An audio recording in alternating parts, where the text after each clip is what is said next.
अस्सलाम वालेकुम पेरेंट्स। जो हमारा टॉपिक है वो weapons of mass distraction.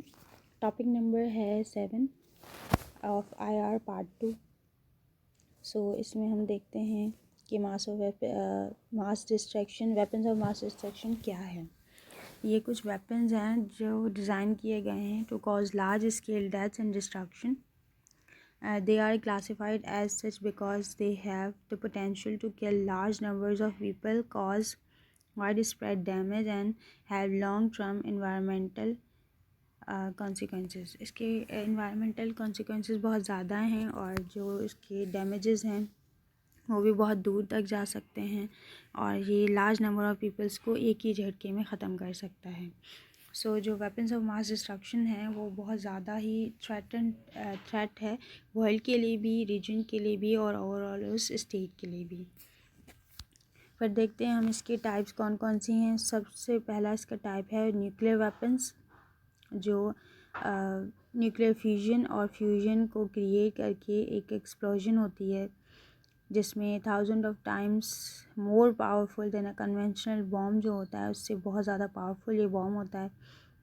Nuclear weapons जो हैं वो जो यूज़ किए जाते हैं ट्वाइस इन वॉर, जो ये 2 बार यूज़ किए गए हैं, एक हिरोशिमा में और नागासाकी में 1945 में, जब जापान को और जर्मनी को सज़ा दी गई थी. तो उसके बाद ये मतलब कि जापान को सज़ा देने के लिए ये बॉम्ब गिराए गए थे.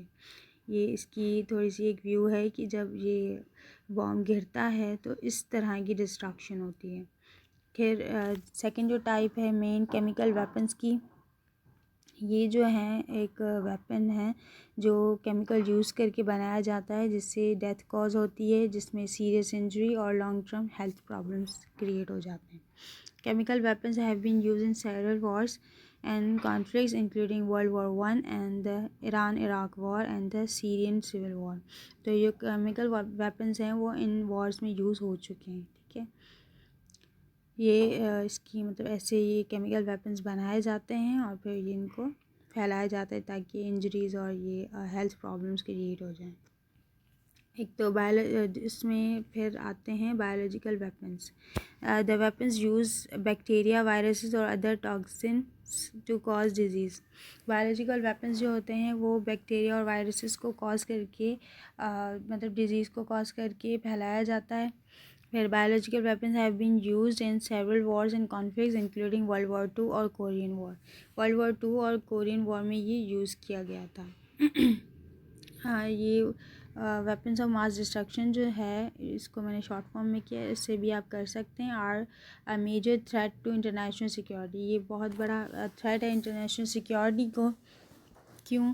दे can be use by states और terrorist groups to attack other states और सिविलियंस. दूसरे स्टेट्स और सिविलियंस को अटैक करने के लिए ये यूज़ होती हैं और ये अदर जो मतलब कि एनिमी स्टेट्स हैं या टेररिस्ट हैं वो अटैक कर सकते हैं इसके through. The use of weapons of mass destruction could cause mass casualties and widespread destruction and could have a devastating impact on the global economy. ये global economy पे भी मतलब बहुत बड़ा impact कर सकता है. क्यों? क्योंकि अभी रिसेंटली अगर एग्जांपल लिया जाए कि कोविड-19 पे जिस तरह से ओवरऑल सारा वर्ल्ड जो है वो ऐसी सिचुएशन में आ गया था कि हर चीज़ थ्रेटन्ड हो रही थी, ग्लोबल इकॉनमी भी. फिर आता है the international community has taken a number of steps to try to reduce the threats of weapons of mass destruction. These steps are, जो स्टेप्स लिए गए हैं इंटरनेशनल कम्युनिटी ने वो ये हैं. The treaty on the non proliferation of nuclear weapons. Nuclear weapons की treaty की गई है नॉन प्रोलिफरेशन, ताकि कोई भी न्यूक्लियर वेपन को यूज़ ना कर सकें. कि जो स्टेट्स हैं जो भी इस ट्रीटी को साइन करेंगे वो प्रोहिबिट स्टेट्स फ्रॉम डेवलपिंग और acquiring nuclear weapons. It has been ratified by over 190 states. Second जो है the chemical weapons convention. This treaty, ये भी ट्रीटीज़ की गई हैं कि the development, production, stockpiling and use of chemical weapons. It has be ratified by or 190 states. The Biological Weapons Convention. This treaty prohibits development, production, stockpiling and use of biological weapon, it has been ratified by over 180 states.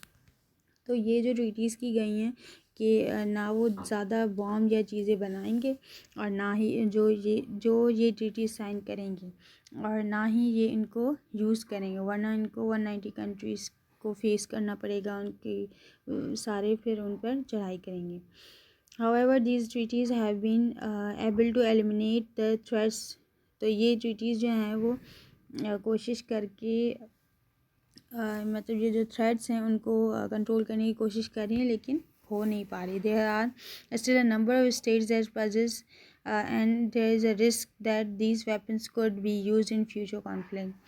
कि कुछ जो states हैं उन्होंने sign नहीं की और मतलब कि वो भी बना रहे हैं ये नॉन प्रोलिफरेशन ट्रीटीज़, और ये जो ट्रीटीज़ हैं वो कह रही कि मतलब ज़्यादा कंट्रीज़ अब ना बनाएं. लेकिन कभी कभी ये थ्रेट भी हो जाता है और कभी कभी ये ब्लेसिंग्स भी बन जाती हैं किसी कंट्रीज़ के लिए. The international community must continue to work to reduce the threat of mass of weapons of mass destruction.